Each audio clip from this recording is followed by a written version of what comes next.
প্রধানমন্ত্রীর নির্দেশেই আমি আজকে এই সুজন সহ সুজনের পরিবারের পাশে দাঁড়িয়েছি আমরা, এবং সুজনের যে স্বপ্ন যে পানি বিক্রি করে ওর বাবাকে ও হজ করাতে চায়, এটি অনেক বড় একটি নিয়ত করেছে। আমরা দোয়া করি যাতে সুজনকে পানি বিক্রি করে না, সুজন যাতে পড়াশোনা করে বড় হয়ে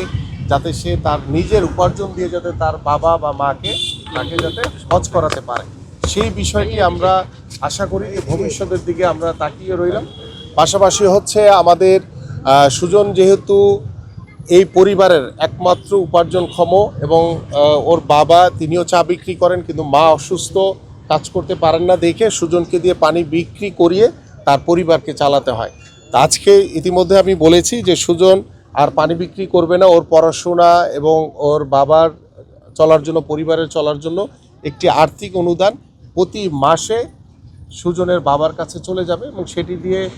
সুজনের পড়াশোনা এবং তার পরিবার চলবে, এবং সুজন যাতে পড়াশোনা করে যাতে